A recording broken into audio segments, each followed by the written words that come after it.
প্রার্থী তালিকা যাচাই বাছাই চলছে ডাকসু নির্বাচনে। প্রাথমিক তালিকা প্রকাশ আজ। ডাকসুতেও শেষ দিনে চলছে মনোনয়ন সংগ্রহ জমাদান।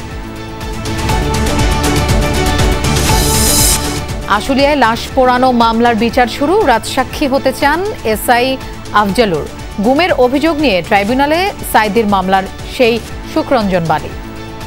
আমি সাইদি সাহেবের যে সত্য সাক্ষী নিয়ে আমি একবার অভিযোগে আমাকে বন্দি অপহরণ করছে, সেই সাক্ষী আমি সত্য সাক্ষী দিতে নিয়ে আসছি।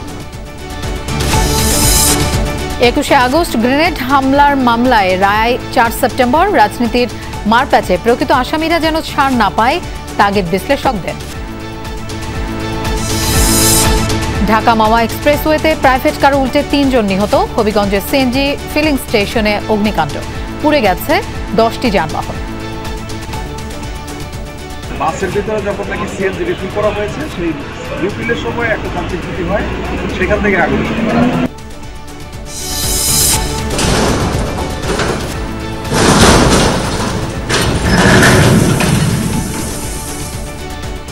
দক্ষিণ কেরানীগঞ্জে দ্বিতীয় দিনের মতো উচ্ছেদ অভিযান চলছে। ভাঙা হচ্ছে অবৈধ ডকইয়ার্ড সহ বিভিন্ন স্থাপনা।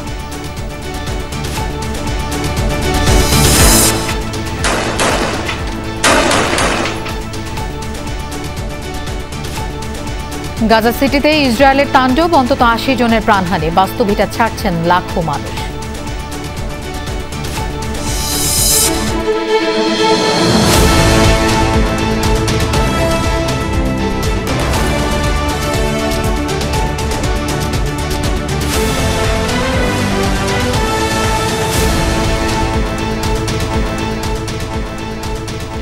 শুভেচ্ছা, আমন্ত্রণ দুপুরে বাংলাদেশের আয়োজনে। আপনাদের সঙ্গে থাকছি আমি মৌসুমী আহমেদ লোপা। এতক্ষণ শিরোনাম দেখছিলেন। ডাকসু নির্বাচন ঘিরে সরগরম ঢাকা বিশ্ববিদ্যালয় ক্যাম্পাস। যাচাই বাছাই শেষে আজ প্রকাশ করা হবে প্রাথমিক প্রার্থী তালিকা। চলছে তথ্য যাচাই বাছাইয়ের কাজ। ডাকসু নির্বাচনে কেন্দ্রীয় সংসদের 28টি পদের বিপরীতে মনোনয়নপত্র জমা দিয়েছেন 509 জন। আর হল সংসদে 13টি পদের বিপরীতে জমা পড়েছে 1109 জনের প্রার্থিতা। 25 আগস্ট পর্যন্ত মনোনয়ন প্রত্যাহার করা যাবে। নির্বাচন কমিশনের নিয়ম অনুযায়ী একজন প্রার্থী একাধিক মনোনয়নপত্র সংগ্রহ জমা দিতে পারবেন। তবে শেষ পর্যন্ত কেবল একটি পদেই প্রতিদ্বন্দ্বিতার সুযোগ পাবেন। বাকি মনোনয়নপত্র প্রত্যাহার করতে হবে, অন্যথায় সবকটি বাতিল বলে গণ্য হবে। চূড়ান্ত প্রার্থী তালিকা প্রকাশ করা হবে 26 আগস্ট।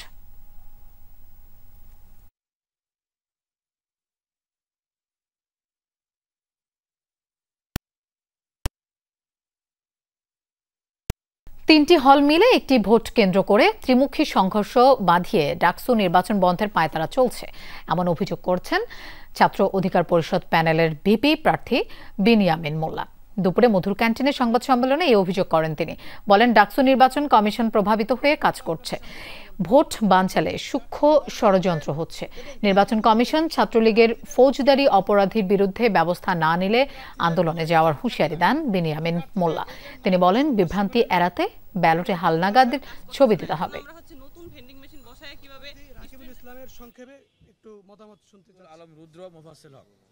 আপনাদের কোনো প্রশ্ন থাকলে জিজ্ঞেস করতে পারেন।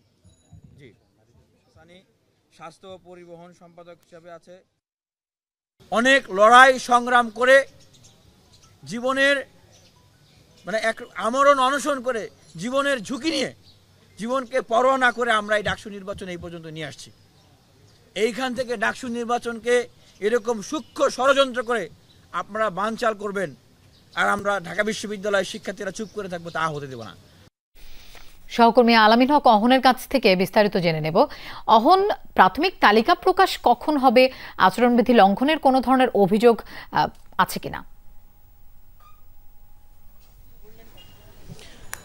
বিকাল 5টা নাগাদ প্রাথমিক যে তালিকা সেটি প্রকাশ হবে। আচরণবিধি লঙ্ঘনের এখন পর্যন্ত অভিযোগ পাওয়া যায়নি। সেই অর্থে আপনি জেনে থাকবেন যে প্রাথমিক তালিকা এবং চূড়ান্ত তালিকা প্রকাশের পরেই সাধারণত যারা প্রার্থী রয়েছেন তারা তাদের নির্বাচনী প্রচারণা চালাবেন।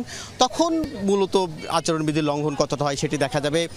প্রার্থীরা ক্যাম্পাসে রয়েছেন, আচরণবিধি লঙ্ঘন হচ্ছে কিনা আমি একজন প্রার্থী এখানে রয়েছেন তার কাছে জানতে চাই, আচরণবিধি লঙ্ঘন হচ্ছে কিনা এমন কিছু চোখে পড়েছে কিনা এবং আপনি একজন প্রার্থী কি বার্তা দিতে চান? আসসালামু আলাইকুম, আমি মোহাম্মদ আশিকুর রহমান আফফান, আসন্ন ডাকসু নির্বাচনে একজন কেন্দ্রীয় সদস্য পদপ্রার্থী। আসলে যে বিষয়টা বললেন যে নিয়ম শৃঙ্খলা ভঙ্গের কোনো কারণ আমাদের চোখে পড়েনি। আর আমি যেহেতু এই ক্যাম্পাসের সর্বকনিষ্ঠ একজন ক্যান্ডিডেটের মধ্যে একজন, আমি যদি নির্বাচিত হই, আমি সর্বপ্রথম ঢাকা বিশ্ববিদ্যালয় শিক্ষার্থীদের জন্য যে বিষয়টা নিয়ে কাজ করতে চাই সেটা হচ্ছে আবাসন সংকট। আপনারা জানেন ঢাকা বিশ্ববিদ্যালয়ের প্রতিষ্ঠার 104 বছর অতিক্রম করলেও ঢাকা বিশ্ববিদ্যালয়কে কিন্তু একটি পূর্ণ আবাসিক বিশ্ববিদ্যালয়ে পরিণত করা সম্ভব হয়নি। এটা সম্ভব হয়েছে এই সরকারদলীয় বিভিন্ন যে প্রহসনের জন্য। তারা চাচ্ছে কোনোভাবেই যাতে পূর্ণ আবাসিক বিশ্ববিদ্যালয় না হয়। এই গণরুম গেস্টরুম কালচার যেটা ছিল বিগত ফ্যাসিস্ট হাসিনার আমলে, আমরা চাই ভবিষ্যতে যেন এই গণরুম কালচার কোনোভাবেই ফিরে না আসে। সেই কালচার থেকে বের হয়ে আসতেছেন এরকম প্রার্থী, যারা তরুণ প্রার্থী রয়েছেন, এরকম তরুণ প্রার্থী আমরা অনেক দেখেছি এবার। বিশেষ করে এবার এত বেশি প্রার্থী, প্রতি 19 জনে কিংবা প্রতি 22 জন ভোটারের যে আমরা পরিসংখ্যান বলবো, তার পাশাপাশি একজন করে প্রার্থী, যে কারণে এইসব প্রার্থীর যে দাবি দেওয়া উঠেছে যে তাদের যে ছবি, সর্বশেষ হালনাগাদ ছবি, সেটি ভোটার তালিকা কিংবা সেটি ব্যালটে দেয়া যায় কিনা সেইটি নির্ভর করছে। এবং সেই বিষয়ে বলছে কমিশন যে সেটি একেবারে সময় সাপেক্ষ বিষয়, এতগুলো ছবি একেবারে দেয়া সম্ভব নয়। এবং সব মিলিয়ে এখানে নির্বাচনী আমেজ বেশ জমে উঠেছে এবং শিক্ষার্থী যারা রয়েছেন তারা বলছেন যে অপেক্ষায় আছেন সেই দিন কি হয়। অহন, আপনাকে ধন্যবাদ আমাদের সাথে যোগ দেবার জন্য। জাহাঙ্গীরনগর বিশ্ববিদ্যালয় কেন্দ্রীয় শিক্ষার্থী সংসদ জাকসু ও হল সংসদ নির্বাচনের মনোনয়নপত্র বিতরণ এবং জমাদানের শেষ দিন চলছে। সকাল 9টা থেকে শুরু হওয়া মনোনয়নপত্র বিতরণ চলে দুপুর 2টা পর্যন্ত, জমা দেয়া যাবে বিকেল 4টা পর্যন্ত। এর আগে গত 18 ও 19 আগস্ট দুদিনে জাকসু ও হল সংসদ নির্বাচনের মনোনয়নপত্র নেন 328 জন প্রার্থী। এদিকে জাকসু ও হল সংসদ নির্বাচনে নিরাপত্তা নিশ্চিতের জন্য সেনা সদস্য মোতায়েন চেয়ে সংশ্লিষ্ট দফতরে চিঠি দিয়েছে নির্বাচন কমিশন। আগামী 11 সেপ্টেম্বর জাকসু নির্বাচনের ভোট নেওয়া হবে। দীর্ঘ 33 বছর পর হতে যাওয়া এই নির্বাচনে ভোটার 11,919 জন। আমার তো নতুন হল একটা উদ্বোধন হলে বা একদম নতুন অবস্থায় তো অনেক ধরনের সমস্যা থাকে বা ঘাটতি থাকে, অবশ্যই সেগুলো নিয়ে কাজ করার ইচ্ছা আছে। যেহেতু এটা বিশাল বড় একটা আয়োজন, এখানে প্রায় 13-14 হাজার ভোটার থাকবে, অনেকে থাকবে, সেই জায়গা থেকে আমি মনে করি ইউনিভার্সিটি প্রশাসন যদি মনে করে সেনাবাহিনীর দরকার আছে তাহলে এটাকে আমি সাধুবাদ জানাই। ইনশাআল্লাহ ক্যাম্পাসের শিক্ষার্থীদের নিয়ে শিল্প সাহিত্য সংস্কৃতি নিয়ে কাজ করতে চাই। যদি শিক্ষার্থীরা আমাকে যোগ্য মনে করে তাহলে অবশ্যই আমাকে ভোট দেবে। জুলাই অভ্যুত্থানে আশুলিয়ায় 6 মরদেহ পোড়ানো এবং 4 আগস্ট একজনকে হত্যা মামলায় অভিযোগ গঠন করা হয়েছে। বিচার শুরুর আদেশ দিয়েছেন আন্তর্জাতিক অপরাধ ট্রাইব্যুনাল 2। সাক্ষ্য গ্রহণ 14 সেপ্টেম্বর। এদিকে এই মামলায় রাজসাক্ষী হতে আবেদন করেছেন আসামি এসআই শেখ আফজালুল হক। সকালে এই মামলায় গ্রেফতার 8 আসামিকে হাজির করা হয় ট্রাইব্যুনালে। মামলার আসামি 16 জন, তবে সাবেক সংসদ সদস্য সাইফুল ইসলাম সহ 8 জন পলাতক। তাদের পক্ষে আইনজীবী নিয়োগ দিয়েছেন ট্রাইব্যুনাল। এছাড়া চানখারপুলে 6 জন হত্যা মামলায় আন্তর্জাতিক অপরাধ ট্রাইব্যুনাল 1-এ 4র্থ দিনের সাক্ষ্য গ্রহণ চলছে। সাক্ষী দেবেন 2 জন। এর আগে এই মামলায় 6 জন সাক্ষ্য দিয়েছেন। একজন আসামি তিনি দোষ স্বীকার করেছেন এবং বলেছেন যে আমি আমার বিরুদ্ধে যে চার্জ গঠন করা হয়েছে সেটা স্বীকার করছি এবং আদালতে আমি আমার বক্তব্য দিয়ে এই মামলার ব্যাপারে আমি যা জানি সেটা বলতে চাই। কেউ যদি দোষ স্বীকার করে আমাদের তো আর নিষেধ করার কোনো সুযোগ নেই, কারণ দোষ স্বীকার করার মানে আমাদের মামলাটা আমরা প্রমাণ করতে সক্ষম হলাম। সুতরাং আদালত তার এই দোষ স্বীকারোক্তিটা, অর্থাৎ আজকে যে চার্জের পরে যে তিনি তার অপরাধ স্বীকার করেছেন সেটা নোটে নিয়েছেন এবং বিচারের জন্য আগামী 14 সেপ্টেম্বর দিন ধার্য করেছেন। সেই সময় থেকে সাক্ষ্য গ্রহণ শুরু হবে ওপেনিং স্টেটমেন্টের মাধ্যমে। গুম নির্যাতনের ঘটনায় ট্রাইব্যুনালে অভিযোগ দায়ের করেছেন জামায়াত নেতা মাওলানা দেলোয়ার হোসেন সাঈদীর মামলায় সাক্ষী সুখরঞ্জন বালী। আন্তর্জাতিক অপরাধ ট্রাইব্যুনালের চিফ প্রসিকিউটর বরাবর অভিযোগ দায়ের করেন সুখরঞ্জন। তিনি সাংবাদিকদের বলেন, সাঈদীর বিরুদ্ধে সাক্ষী দেওয়ার জন্য প্রসিকিউশনের পক্ষ থেকে চাপ দেওয়া হয়েছিল তাকে। 2012 সালের 5 নভেম্বর সাঈদীর পক্ষে সাক্ষ্য দিতে আসলে মাইক্রোবাসে তুলে নিয়ে যায় সাদা পোশাকধারী পুলিশ। গুম করে রাখা হয় 2 মাস 17 দিন। পরে সীমান্ত পারাপার করে ভারতে পাঠিয়ে দেওয়া হয় বলে জানান সুখরঞ্জন বালী। 5 বছর ভারতের জেলে ছিলেন তিনি। অভিযোগে শেখ হাসিনা, সাবেক প্রধান বিচারপতি সুরেন্দ্র কুমার সিনহা, ট্রাইব্যুনালের সাবেক বিচারপতি নিজামুল হক নাসিম, সাবেক আইনমন্ত্রী শফিক আহমেদ, সাবেক প্রসিকিউটর রানা দাশগুপ্ত, সাবেক প্রসিকিউটর হায়দার আলী সহ 32 জনের নাম উল্লেখ করেন সুখরঞ্জন। সে যখন এমপি ছিল আমার মায়ের কোলে বসবাস করছে, সেই রকম সে একটা ভালো লোক ছিল। সেই জন্য সেই লোকটা যদি আজ যদি একটা মিথ্যা মামলা যদি তারে ফাঁসাই দেয়, সেইটাকে সত্য সাক্ষীর জন্য আমি আসছি এলাম এই কোর্টে। তখন আমি অবহেলা হয়ে যাওয়ার পরে এখানে আসছি, আমি সাইদি সাহেবের যে সত্য সাক্ষী নিয়ে আমি একবার ওই অভিযোগে মানে আমাকে বন্দি অপহরণ করছে, সেই সাক্ষী আমি সত্য সাক্ষী দিতে আমি আসছি। তাকে মেরে ধরে এরপরে টেনে হেসড়ে পাশের একটি সাদা মাইক্রোবাসে তুলে নিয়েছে। মাইক্রোবাসে তুলেই তাকে চোখ বন্ধ করে তাকে নিয়ে গিয়েছে, চোখ বন্ধ করে তাকে অজ্ঞাত স্থানে নিয়ে গিয়েছে। তিনি যেটা হিসাবটা বলেছেন যে 3 মাসের চেয়ে 13 দিন কম, তার মানে 2 মাস 17 দিন তাকে একটি অন্ধ প্রকোষ্ঠে তাকে বন্ধ করে রেখেছে। 21 আগস্ট গ্রেনেড হামলায় বিএনপির ভারপ্রাপ্ত চেয়ারম্যান তারেক রহমান, সাবেক স্বরাষ্ট্র প্রতিমন্ত্রী লুৎফুজ্জামান বাবর সহ সব আসামির খালাসের বিরুদ্ধে রাষ্ট্রপক্ষের করা আপিলের 5ম দিনের শুনানি শেষ। সব আসামির খালাসের বিরুদ্ধে রাষ্ট্রপক্ষের আপিলের রায় 4 সেপ্টেম্বর নির্ধারণ করেছেন আদালত।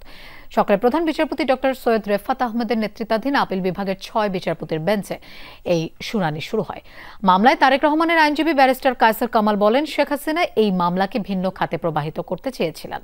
প্রকৃত দোষীদের শাস্তি দিতে গেলে থলের বিড়াল বের হয়ে যাবে। এ কারণে রাজনৈতিক প্রতিহিংসায় তারেক রহমানকে এই মামলায় জড়ানো হয়। এর আগে 1 ডিসেম্বর 21 আগস্ট গ্রেনেড হামলার ঘটনায় হত্যা ও বিস্ফোরক দ্রব্য আইনের মামলায় বিএনপির ভারপ্রাপ্ত চেয়ারম্যান তারেক রহমান সহ সব আসামিকে খালাস দিয়ে রায় দেন হাইকোর্ট। পরে সেই রায়ের বিরুদ্ধে আপিল করেন রাষ্ট্রপক্ষ। 2004 সালের 21 আগস্ট বঙ্গবন্ধু এভিনিউতে শেখ হাসিনার সমাবেশে গ্রেনেড হামলায় আওয়ামী লীগের 24 নেতাকর্মী নিহত হন। রাজনৈতিক উদ্দেশ্য প্রণোদিত হয়ে প্রতিহিংসা বশবর্তী হয়ে শেখ হাসিনার ইচ্ছায় এই মামলায় জড়িত করা হয়েছে। মহামান্য হাইকোর্ট বিভাগ তাকে খালাস দিয়েছেন। আমরা প্রত্যাশা করছি ন্যায় বিচার পাবো এবং মহামান্য অ্যাপিলেট ডিভিশন জনাব তারেক রহমান সাহেব সহ অন্যান্য আসামিদেরকে খালাস দিবেন। ভয়াল 21 আগস্ট আজ 2004 সালে আওয়ামী লীগের সমাবেশে গ্রেনেড হামলায় নিহত হন 24 জন। মামলায় বিএনপির ভারপ্রাপ্ত চেয়ারম্যান তারেক রহমান, সাবেক স্বরাষ্ট্রমন্ত্রী লুৎফুজ্জামান বাবর সহ 49 জনের সাজা হয় আওয়ামী লীগ আমলে। অন্তর্বর্তী সরকারের আমলে এসে হাইকোর্টে খালাস পেয়েছেন তারা। আইনজীবীরা বলছেন, রাজনৈতিক কারণে এই মামলায় আসামি করে দণ্ড দেওয়া হয়েছিল তাদের। যদিও হাইকোর্টের রায়ের বিরুদ্ধে লিভ টু আপিল এখনো চলছে। বিশ্লেষকরা বলছেন, রাজনীতির কারণে প্রকৃত অপরাধীরা যেন ছাড়া না পায়। আওয়ামী লীগের সন্ত্রাসী বিরোধী সমাবেশে গ্রেনেড হামলা, দলীয় প্রধান শেখ হাসিনা বেঁচে গেলেও নিহত হন আইবি রহমান সহ 24 জন। গ্রেনেড হামলার ঘটনায় আলাদা 2টি মামলা হয় হত্যা ও বিস্ফোরক আইনে। চার্জশিট, সম্পূরক চার্জশিট, তদন্ত, অধিকতর তদন্তের অনেক নাটকীয়তা শেষে 2018 সালে রায়। এতে লুৎফুজ্জামান বাবর সহ 19 জনকে মৃত্যুদণ্ড, বিএনপির ভারপ্রাপ্ত চেয়ারম্যান তারেক রহমান সহ 19 জনকে যাবজ্জীবন এবং 11 জনকে বিভিন্ন মেয়াদে সাজা দেন আদালত। জুলাই গণ অভ্যুত্থানের পর গেল বছর 1 ডিসেম্বর ডেথ রেফারেন্স নাকচ এবং আসামিদের আপিল মঞ্জুর করে সব আসামিকে খালাস দেন হাইকোর্ট। একই সঙ্গে উচ্চতর তদন্তের জন্য মামলাটি স্বরাষ্ট্র মন্ত্রণালয়ে পাঠানোর আদেশ দেন। 19 ডিসেম্বর পূর্ণাঙ্গ রায় প্রকাশ হলে রায়ের বিরুদ্ধে লিভ টু আপিল করে রাষ্ট্রপক্ষ, যার শুনানি এখনও চলমান। আসামি পক্ষের আইনজীবীরা বলছেন, রাজনৈতিক বিবেচনায় মামলার সম্পূরক চার্জশিট দেওয়া হয়েছিল এবং রাজনৈতিক প্রতিহিংসা থেকেই অভিযুক্ত করা হয়। মুফতি হান্নানের স্বীকারোক্তিমূলক 2টা জবানবন্দি আছে। তিনি যখন দ্বিতীয় জবানবন্দি করেন তখন তিনি মৃত্যুর সেলে ছিলেন, অন্য একটা মামলায় কন্ডেম সেলে ছিলেন। কন্ডেম সেল থেকে এনে তাকে এই জবানবন্দি করানো হয়। ফলে এটা একটা ফান্ডামেন্টাল প্রশ্ন দাঁড়িয়েছে যে মৃত্যুর সেলে থাকা অবস্থায় দ্বিতীয় স্বীকারোক্তিমূলক জবানবন্দির কোনো আইনগত ভিত্তি আছে কিনা, আমরা সেটাই তুলে ধরব। সমাজ ও অপরাধী নিয়ে গবেষণা করেন ঢাকা বিশ্ববিদ্যালয়ের শিক্ষক ডক্টর তহিদুল হক। তার সতর্কবাণী, রাজনৈতিক বাহাসে আসল অপরাধী যেন ছাড় না পায়। 21 আগস্টের যে ঘটনা, এটি তো বানানো কোনো ঘটনা না, ঘটনাটি তো ঘটেছে। এই ঘটনার পেছনের রহস্য কি, কারা এর সাথে সত্যিকার অর্থে জড়িত এবং তাদের মূল উদ্দেশ্য, যারা ভুক্তভোগী হয়েছে তারা যা বলছেন, এর বাইরে আরও কোনো তাদের উদ্দেশ্য ছিল কিনা, সেটাকে একটি নিরপেক্ষ এবং বস্তুনিষ্ঠ তদন্তের মাধ্যমে সেটিকে, এই যে ঘটনার যে আলামতগুলোকে সংরক্ষণ করে সেটি তদন্ত করে দেখা। এমন পরিস্থিতি সমাজ ও রাজনীতিতে দুর্বৃত্তদের বেপরোয়া করবে বলে শঙ্কা প্রকাশ করেন এই গবেষক। এই ধরনের অস্থির রাজনীতিকে কেন্দ্র করে জনগণের আচরণের মধ্যে অসহিষ্ণুতা থাকবে। রিয়াজ রায়হান, যমুনা নিউজ, ঢাকা। খাগড়াছড়ির রামগড়ে মা মেয়েকে হত্যা করেছে দুর্বৃত্তরা। সকালে উপজেলার বাগানটিলা এলাকায় নিজ ঘরে মা আমেনা বেগম ও মেয়ে রেহানা আক্তারের গলাকাটা মরদেহ পাওয়া যায়। স্থানীয়রা জানায় রেহানার স্বামী ওমান প্রবাসী। সকালে কোনো সাড়া শব্দ না পেয়ে প্রতিবেশীরা বাড়িতে ঢুকে দুজনের রক্তাক্ত মরদেহ দেখতে পায়। খবর দেওয়া হয় পুলিশে। কে বা কারা কি কারণে মা মেয়েকে হত্যা করেছে তা এখনো নিশ্চিত নয় পুলিশ। মুন্সিগঞ্জের শ্রীনগরে ঢাকা মাওয়া এক্সপ্রেসওয়েতে প্রাইভেট কার উল্টে ৩ জন নিহত হয়েছেন। গুরুতর আহত একজন হাসপাতালে চিকিৎসাধীন। চালকের বক্তব্য, সে টয়লেটে যাওয়ার উদ্দেশ্যে নেমেছিল, ফিরে এসে দেখে গাড়ি ওই জায়গায় নেই। যাত্রীদের মধ্যেই কেউ চালাচ্ছিল এমন অনুমান তার। পুলিশের প্রাথমিক ধারণা, অতিরিক্ত গতির কারণেই ডিভাইডারের সাথে ধাক্কা লাগে, উল্টে যায় গাড়িটি। দিনের শুরুতেই মুন্সিগঞ্জের ঢাকা মাওয়া এক্সপ্রেসওয়েতে ঘটল মারাত্মক সড়ক দুর্ঘটনা। প্রাইভেট কার উল্টে স্বামী স্ত্রী সহ নিহত হন ৩ আরোহী। পুলিশ জানায়, আরমান ও রাইসা দম্পতি ঢাকা থেকে একটি প্রাইভেট কার ভাড়া নেন। সাথে ছিল তানজিল ও রবিন নামে আরও 2 বন্ধু। হাতিরঝিল ঘুরে তারা পৌঁছান মাওয়ায়। সেখান থেকে ঢাকা ফেরার পথে হয় এই দুর্ঘটনা। গাড়িটা আসলে মূলত মাওয়ার দিকে আসছিল। আসার পরে ওই গাড়ির যে চালক সহ টোটাল 5 জন ব্যক্তি ছিল সেখানে। চালকটা হঠাৎ ওয়াশরুমে যাওয়ার কারণে গাড়িতে থাকা যাত্রীর ভিতর থেকে যে কোনো একজন লোক গাড়িটা নিয়ে স্টার্ট দিয়ে ঢাকার দিকে যাচ্ছিল। যাওয়ার সময় 16 বাস স্ট্যান্ড নামক স্থানে আসলে সে নিয়ন্ত্রণ হারিয়ে সড়ক ডিভাইডারের সাথে ধাক্কা লেগে গাড়িটা উল্টে যায়। গাড়ির চালক জানায়, প্রকৃতির ডাকে সাড়া দিতে বের হয়েছিলেন তিনি। ফিরে এসে গাড়ি দেখতে না পেয়ে ফোন দেন মালিককে। তখন জানতে পারেন শ্রীনগরের 16 ঘরে দুর্ঘটনায় পড়েছে গাড়িটি। আমি পার্কিং করে এসি সাইডে বাথরুমে গেছি, আইসা দেখি যে আমার গাড়ি নাই। মালিকরে ফোন দিলাম যে ভাই গাড়ি তো দেখি না, ওগো দেখি না। গাড়ি তো অ্যাক্সিডেন্ট হয়েছে। আমার কাছে পথচারী ফোন দিয়েছিল। অতিরিক্ত গতির কারণে ডিভাইডারের সাথে ধাক্কা লেগে উল্টে যায় গাড়িটি। ঘটনাস্থলে প্রাণ হারান আরমান ও তানজিল। গুরুতর আহত অবস্থায় হাসপাতালে নেওয়া হলে রাইসাকে মৃত ঘোষণা করেন চিকিৎসক। 16 গড় যাত্রী ছাউনির সামনে ঢাকামুখী একটি প্রাইভেট কার উল্টে যায়। ঘটনাস্থলেই 2 জন মারা যায়। আহতদের উদ্ধার করে হসপিটালে প্রেরণ করলে চিকিৎসক একজনকে মৃত ঘোষণা করে। নিহত আরমানের বাড়ি ব্রাহ্মণবাড়িয়ার সরাইল, রাইসার বাড়ি পিরোজপুর এবং তানজিলের বাড়ি ঢাকার দোহারে। তাদের মরদেহ ময়নাতদন্তের জন্য ঢাকা মেডিকেলে পাঠানো হয়েছে। রাহিম সারোয়ার, যমুনা নিউজ। হবিগঞ্জের নবীগঞ্জে একটি সিএনজি রিফুয়েলিং স্টেশনে অগ্নিকাণ্ডে পুড়ল 10টি যানবাহন। ভোরে ঢাকা সিলেট মহাসড়কের আউশকান্দিতে এই দুর্ঘটনা ঘটে। ফায়ার সার্ভিস জানায়, হবিগঞ্জ থেকে সিলেটগামী একটি বাস স্টেশনে দাঁড়িয়ে গ্যাস নিচ্ছিল। এ সময় হঠাৎ বিস্ফোরণ হয়। আগুন ছড়িয়ে পড়ে পাশে থাকা 9টি সিএনজি চালিত অটোরিকশায়। খবর পেয়ে ফায়ার সার্ভিসের 3টি ইউনিট ঘটনাস্থলে গিয়ে পরিস্থিতি নিয়ন্ত্রণে আনে। এ ঘটনায় কেউ হতাহত হয়নি।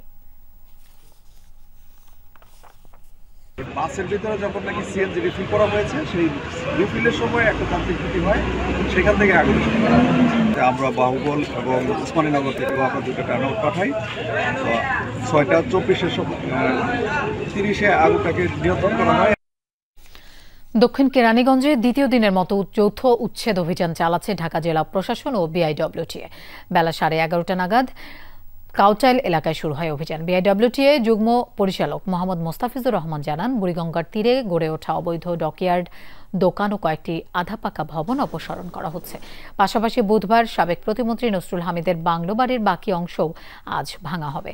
বিআইডব্লিউটিএ জানায়, ডকইয়ার্ড স্থাপনে সরকারি কিছু নীতিমালা রয়েছে, যেগুলো ভাঙা হচ্ছে সেগুলোর কোনো অনুমোদন নেই। অবৈধভাবে বুড়িগঙ্গার তীরে সরকারি জায়গা দখল করে নির্মাণ করা হয়েছে।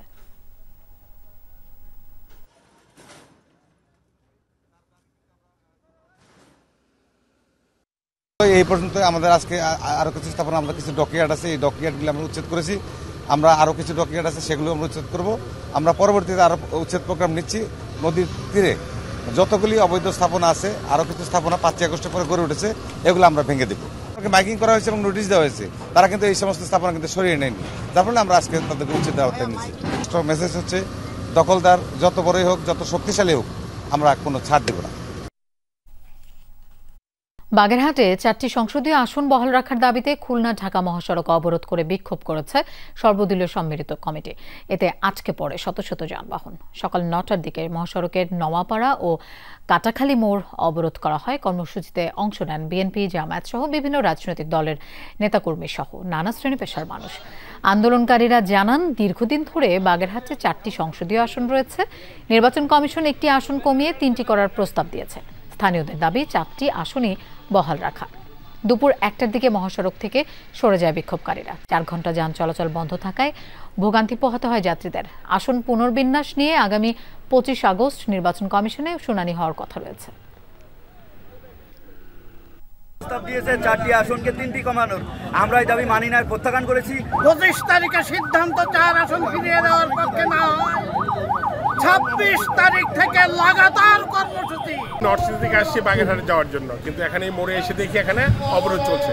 এখন মানে যা পৌঁছাতে পারি না, এখন এখানে নাকি 1 ঘন্টা লেট করা কি একটা কষ্ট না, এক সাইড আমাদের জায়গা দিলে কিন্তু। এদিকে মেঘনা উপজেলাকে কুমিল্লা 2 আসনেই বহাল রাখার দাবিতে মানববন্ধন ও বিক্ষোভ করেছে হোমনা মেঘনা নাগরিক সমাজ। সকালে ঢাকা চট্টগ্রাম মহাসড়কের ভাটের চর এলাকায় শুরু হয় মানববন্ধন কর্মসূচি। এক পর্যায়ে আন্দোলনরতরা মহাসড়কে অবস্থান নেয়। কিছুক্ষণ পরে তাদের সেখান থেকে সরিয়ে দেয় পুলিশ। আন্দোলনকারীরা বলেন, নির্বাচন কমিশনের পুনর্বিন্যাসের খসড়ায় কুমিল্লা 2 আসন থেকে মেঘনা উপজেলাকে সরিয়ে কুমিল্লা 1 আসনের অন্তর্ভুক্ত করার প্রস্তাব দেওয়া হয়েছে, যা সম্পূর্ণ জনবিরোধী সিদ্ধান্ত।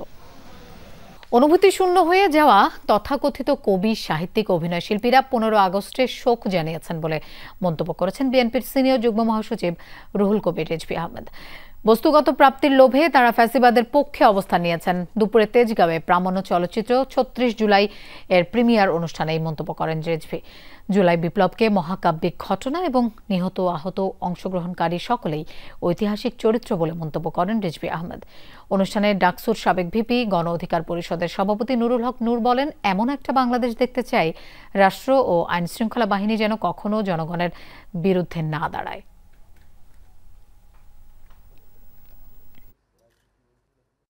তথাকথিত কবি, সাহিত্যিক, সংস্কৃতির চর্চার সাথে, শিল্পের চর্চার সাথে যারা থাকে, এরা বোধহয় তাদের ওই অনুভূতির জায়গাটা বিসর্জন দিয়েছে।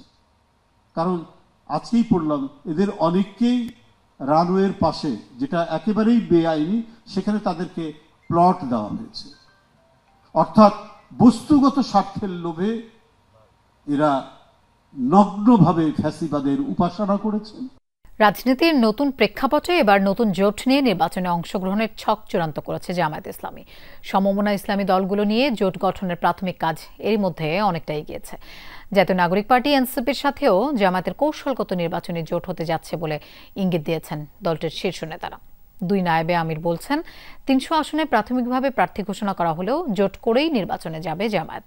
শামীম রেজার রিপোর্ট। ফেব্রুয়ারি মাসে জাতীয় নির্বাচন অনুষ্ঠানের আয়োজন। নির্বাচনের পথে জাতীয় রাজনীতির ট্রেন্ড। প্রধান উপদেষ্টার ঘোষণা অনুযায়ী ফেব্রুয়ারিতে হতে যাচ্ছে বহুকাঙ্ক্ষিত নির্বাচন। এ অবস্থায় সংসদে সংখ্যানুপাতিক প্রতিনিধিত্ব বা পিআর পদ্ধতির দাবিতে আন্দোলনের কথা বললেও নির্বাচনী প্রস্তুতিতে পিছিয়ে নেই জামাতে ইসলামী। দুর্নীতিমুক্ত বাংলাদেশ ইনশাআল্লাহ সবাইকে নিয়ে আমরা গড়ব। দলটির শীর্ষ নেতারা বলছেন, জাতীয় নির্বাচনে 300 আসনে এককভাবে প্রার্থী দেওয়ার সক্ষমতা আছে জামাতের। এরই মধ্যে সেই ঘোষণা দিয়ে কাজও শুরু হয়েছে। আমরাই প্রথম জাতীয় সংসদের আসনগুলা ঘোষণা করেছি। খুব সম্ভব প্রায় 300টা সিটেই আমরা এটা করেছি এবং আমাদের নমিনেশন যারা পাবে, যাদেরকে আমরা সিলেক্ট করেছি প্রাইমারিলি, তারা কাজ চালিয়ে যাচ্ছে। আমরা মনে করি এই সরকারের দায়িত্ব হচ্ছে মানুষের ভিতরে এই আস্থা ফিরিয়ে আনা এবং সেরকম পদক্ষেপ গ্রহণ করা। যদি সেরকম পদক্ষেপ গ্রহণ করে, আমি মনে করি কোনো দলেরই নির্বাচনে যেতে আপত্তি থাকবে না। এবং বাংলাদেশ জামাত ইসলামী নির্বাচনের প্রস্তুতি নিচ্ছে 300 আসনে। তবে ভোটের রাজনীতির সমীকরণে প্রথমবারের মতো ইসলামী দলগুলোকে নিয়ে জোট করতে চায় জামাত। এক্ষেত্রে ইসলামী আন্দোলন, খেলাফত মজলিস সহ কয়েকটি ইসলামী দলের সাথে জোটের প্রক্রিয়া অনেকটা এগিয়ে রেখেছে দলটি। একদিকে ইসলামিক দল, অন্যদিকে যারা এই সুবিচার কায়েমের জন্য আন্দোলন করছে, রাইটিস্ট, তারাও, এদের সাথে আমরা সমঝোতা করতে, প্রয়োজন হলে ঐক্য যদি হয়, ইসলামের বাক্স যাতে একটা হয়, এই টার্গেটে আমরা সকলেই কাজ করছি। মানুষ দেখতে চায় যে এবারের নির্বাচনটা একটি ভিন্নধর্মী নির্বাচন হবে, যেখানে সকলে ভোট দিতে পারবে, লেভেল প্লেইং ফিল্ড থাকবে। গণ অভ্যুত্থানের নেতৃত্ব দেয়া ছাত্রদের দল এনসিপির সাথেও জোট নিয়ে আলোচনা চলছে জামাতের। এরই মধ্যে অর্ধেক কাজ এগিয়েছে বলেও জানিয়েছেন দলটির শীর্ষ নেতারা। মোর দ্যান 50% আমরা এগিয়ে আছি ইনশাআল্লাহ।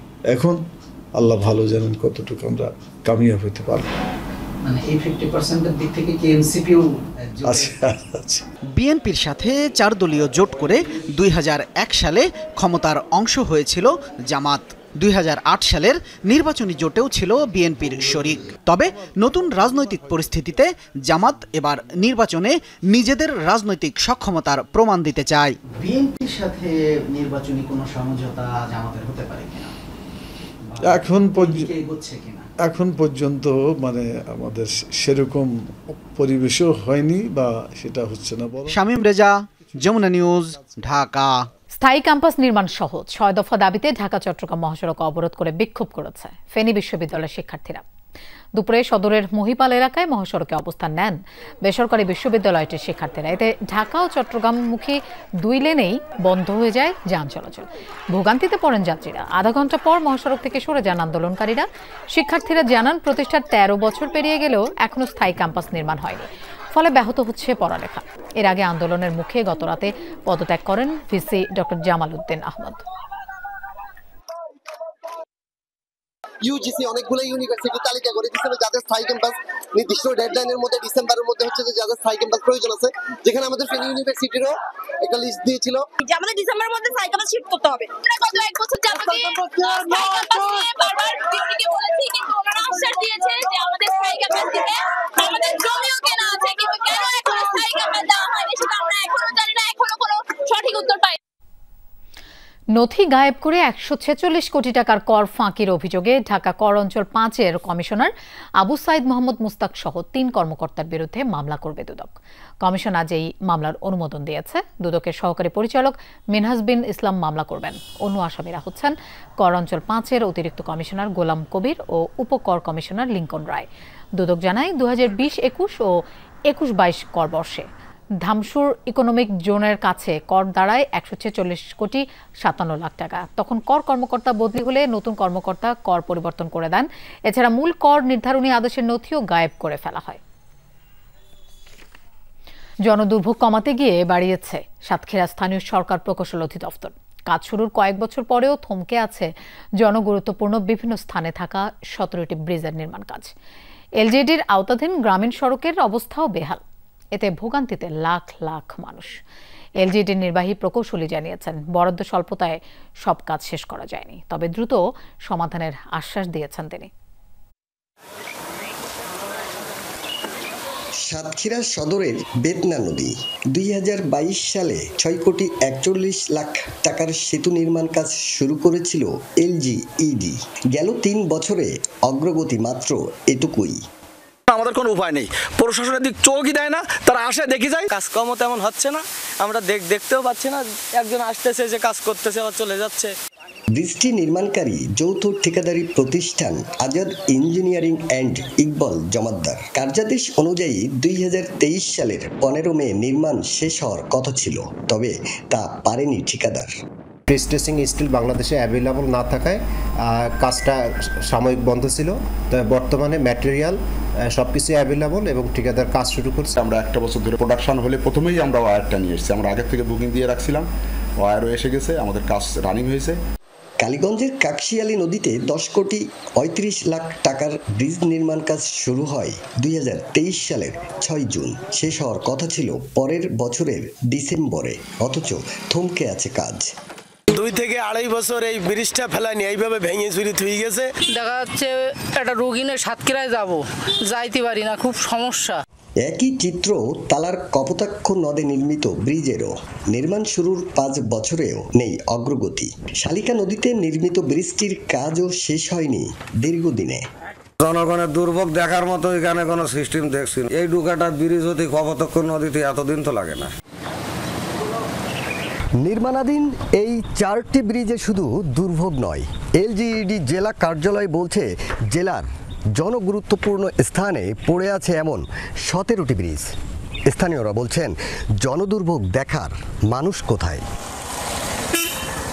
সেতুর মতো এলজিইডির আওতাধীন গ্রামীণ সড়কের অবস্থাও বেহাল। জেলায় ৩,৩৩৮ কিলোমিটারের মধ্যে ৫২২ কিলোমিটারই ভাঙাচোরা। যারা ইজি বাইক চালাচ্ছে, ভ্যান চালাচ্ছে, এদের টায়ার টিউব এক সপ্তাহের ভিতরে ভাঙা শেষ, গাড়ি ঘোড়া নষ্ট। অসুস্থ রোগী জরুরি ভিত্তিতে কোনো জায়গায় নিয়োজনের জন্য মনে করেন ব্যাপক সমস্যা। এলজিইডির দাবি বরাদ্দ স্বল্পতায় সব কাজ শেষ করা যায়নি। জনদুর্ভোগ স্বীকার করে দ্রুত সমাধানের আশ্বাস দিলেন নির্বাহী প্রকৌশলী। রাস্তা, কালভার্ট, ব্রিজ এগুলো মেরামত করা, গ্রামীণ যে যোগাযোগ ব্যবস্থা সেটাকে আমরা সবসময় প্রচেষ্টা চালিয়ে যাচ্ছি সেটা অক্ষুণ্ণ রাখার জন্য। আর আশ্বাস নয়, দ্রুত দৃশ্যমান কাজ দেখতে চায় সাধারণ মানুষ। আকরামুল ইসলাম, যমুনা নিউজ, সাতক্ষীরা। লিবিয়া থেকে ১৭৫ বাংলাদেশি দেশে ফিরেছেন। লিবিয়ায় অবস্থিত বাংলাদেশ দূতাবাস, পররাষ্ট্র মন্ত্রণালয় এবং আন্তর্জাতিক অভিবাসন সংস্থা IOM এর সহযোগিতায় তাদের দেশে ফেরানো হলো। ভোর ৬টার দিকে বুরাক এয়ারের একটি ফ্লাইটে শাহজালাল আন্তর্জাতিক বিমানবন্দরে পৌঁছান তারা ছিলেন বেনগাজির গানফুদা ডিটেনশন সেন্টারে। জানান, দালালদের খপ্পরে পড়ে অবৈধভাবে ইউরোপ যাওয়ার পথে তারা লিবিয়ায় পৌঁছান। অনেকেই সেখানে নানা সময়ে অপহরণ ও নির্যাতনের শিকার হয়েছেন। পরে ত্রিপোলির দূতাবাস, বাংলাদেশ দূতাবাস এবং আন্তর্জাতিক অভিবাসন সংস্থা IOM এর সহযোগিতায় দেশে ফিরেছেন। বিমানবন্দরে তাদের অভ্যর্থনা জানান IOM এর কর্মকর্তারা। আমরা যেখানে ছিলাম ওইটা সেনাবাহিনী রেড দিয়ে আমাদেরকে দৈরা থানায় প্রেরণ করছে। থানা থেকে আমরা জেলে ছিলাম 1 মাস 10 দিন জেল খাটার পরে আমাদেরকে আজকে বাংলাদেশ এম্বাসির মাধ্যমে কালকে ফ্লাইট হয়েছে। আমি গেছি 1 বছর হয়েছে, ওইখানে কাজের জন্য গেছিলাম আমি। পরবর্তীতে আমি আমার এক ফ্রেন্ডের মাধ্যমে আমি ওখানে যাইতে চাইছিলাম। তাদের দেশে চলার জন্য কার্ড দিছে, এই কার্ডের মেয়াদ কিন্তু এখনো আছে। যদি ক্যামেরা জুম দেন এখনো দেখবেন এটা 26 সালের মেয়াদ এখনো আছে, কিন্তু আমাকে ধরে ফেলছে। 2 বছর আগে কাজের প্রলোভন নিয়ে যে লিবিয়া গেলে থাকা খাওয়ার পরে 30,000 টাকা বেতন পাবো, কিন্তু আমরা বেতন সর্বোচ্চ 1000 দিনার পাই। রাজধানীর নিউ মার্কেট এলাকায় সংঘর্ষে জড়িয়েছে ঢাকা কলেজ ও সিটি কলেজের শিক্ষার্থীরা। আহত অন্তত 3 জন। বেলা 11:30টার দিকে সংঘর্ষের শুরু। রমনা জোনের ডিসি জানান, গত পরশুদিন কোচিং সেন্টারে 2 কলেজের শিক্ষার্থীদের মাঝে কথা কাটাকাটির জেরে আজকের সংঘর্ষ। পরিস্থিতি নিয়ন্ত্রণে পুলিশ সদস্যরা ঘটনাস্থলে উপস্থিত রয়েছেন। সায়েন্স ল্যাব এলাকার পরিস্থিতি আপাতত শান্ত, যান চলাচল স্বাভাবিক রয়েছে। এবার গাজা সিটি দখলের লক্ষ্যে তাণ্ডব চালাচ্ছে ইসরায়েলি বাহিনী। বুধবার রাত থেকে শুরু হওয়া স্থল অভিযানে এরই মধ্যে প্রাণ গেছে 81 ফিলিস্তিনির। এর মধ্যে সবচেয়ে ভয়াবহ হামলা চালানো হয়েছে জৈতুন ও সাবরা এলাকায়। হতাহতদের মধ্যে 7টি শরণার্থী শিবিরেই রয়েছেন 25 জন, যাদের অনেকেই ত্রাণের জন্য অপেক্ষমান ছিলেন। দ্রুততম সময়ের মধ্যে অভিযান বন্ধের আহ্বান জানিয়েছেন জাতিসংঘ মহাসচিব। বুধবার রাত থেকে গাজা সিটি লক্ষ্য করে স্থল অভিযান শুরু করে ইসরায়েলি বাহিনী। এর মধ্যে ইসরায়েলি তাণ্ডবের সবচেয়ে বেশি শিকার হয় জৈতুন ও সাবরা এলাকা। এই 2 অঞ্চলে বিরামহীন গোলাবর্ষণে বহু ফিলিস্তিনি হতাহত হয়েছেন। এর পাশাপাশি 7টি শরণার্থী শিবির এবং জাবালিয়া চালানো হয় বিমান হামলা, যার মধ্যে 7টি রিফিউজি ক্যাম্পে নিহতদের বেশিরভাগই ত্রাণের জন্য অপেক্ষমান ছিলেন। পরিকল্পিত মিশনের এটি প্রথম ধাপ বলে জানিয়েছে IDF। অপেক্ষার প্রহর শেষ হয়েছে। গাজা সিটি লক্ষ্য করে আমরা প্রথম ধাপের অভিযান শুরু করেছি। এরই মধ্যে এলাকাটির উপকণ্ঠের নিয়ন্ত্রণ নেওয়া হয়েছে, কারণ এখানেই হামাসের শক্ত ঘাঁটি রয়েছে। গেল মঙ্গলবার গাজা সিটির দখলের পরিকল্পনার অনুমোদন দেয় ইসরায়েলি প্রতিরক্ষা মন্ত্রণালয়। এরপরই তলব করা হয় 60,000 রিজার্ভ সেনা। এর পাশাপাশি 20,000 সেনার দায়িত্বের সময়সীমাও বাড়ানো হয়েছে। ইসরায়েলি সামরিক বাহিনীর 5টি ডিভিশন এই অভিযানে অংশ নিচ্ছে। এ অবস্থায় নিন্দার ঝড় উঠেছে বিশ্বজুড়ে। এই মুহূর্তেই অভিযান বন্ধে ইসরায়েলের প্রতি আহ্বান জানিয়েছেন জাতিসংঘ মহাসচিব। এই মুহূর্তে গাজায় যুদ্ধবিরতি অত্যন্ত জরুরি। এর পাশাপাশি সেখানে থাকা জিম্মিদেরও মুক্তি দিতে হবে। গাজা সিটিতে যে সামরিক অভিযান চলছে তা ঠেকাতে এর কোনো বিকল্প নেই। এদিকে ইসরায়েলি হামলার কারণে দক্ষিণাঞ্চলের দিকে ছুটছেন গাজা সিটির বাসিন্দারা। রেডক্রস কমিটি বলছে, নতুন করে বাস্তুচ্যুতি ও সহিংসতা বেড়ে গেলে গাজার 21 লাখ মানুষের জন্য পরিস্থিতি আরও ভয়াবহ হয়ে উঠবে। মীর মুশফিকা হাসান, যমুনা নিউজ। রাশিয়ার হুমকি মোকাবেলায় পোল্যান্ডকে ৩০০ সেনাসহ প্যাট্রিয়ট মিসাইল সিস্টেম দিচ্ছে নেদারল্যান্ডস, জানিয়েছেন ডাচ প্রতিরক্ষামন্ত্রী রুবেন ব্রেকেলম্যান্স। মঙ্গলবার ইউক্রেন সীমান্তবর্তী পোল্যান্ডের ভূখণ্ডে বিধ্বস্ত হয় রাশিয়ার একটি শাহেদ ড্রোন। এতে ক্ষতিগ্রস্ত হয় আশপাশের বেশ কয়েকটি স্থাপনা। এই ঘটনার একদিন পরই এমন ঘোষণা দিল নেটোভুক্ত নেদারল্যান্ডস। জানায় নেটো ভূখণ্ডের সুরক্ষাতেই নেওয়া হয়েছে এমন সিদ্ধান্ত। চলতি মাসের শুরুতে পোল্যান্ডে 5টি ইউরোফাইটার টাইফুন যুদ্ধবিমান মোতায়েন করে জার্মানি। রোমানিয়াতেও 5 টাইফুন যুদ্ধবিমান সহ 270 সেনা পাঠায় বার্লিন।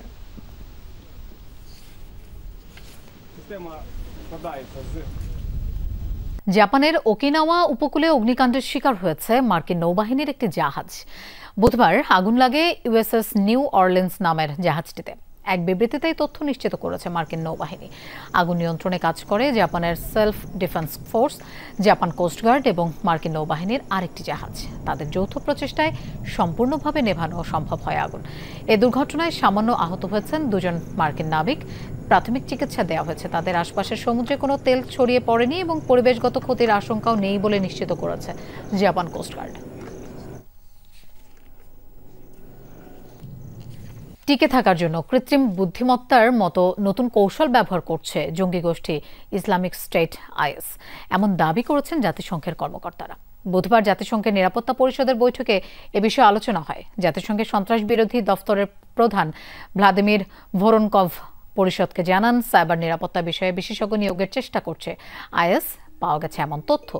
জাতিসংঘের আরেক ঊর্ধ্বতন কর্মকর্তা জানান, কৃত্রিম বুদ্ধিমত্তা ও সামাজিক মাধ্যম ব্যবহার করে নিয়োগ, তহবিল সংগ্রহ এবং প্রচারণার কাজ চালাচ্ছে গোষ্ঠীটি।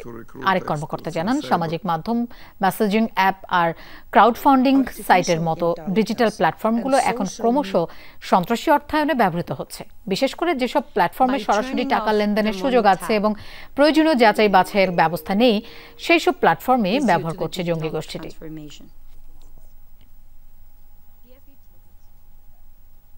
দর্শক, এই ছিল দুপুরে বাংলাদেশের আয়োজন। আর এতক্ষণ সাথে থাকার জন্য ধন্যবাদ সবাইকে।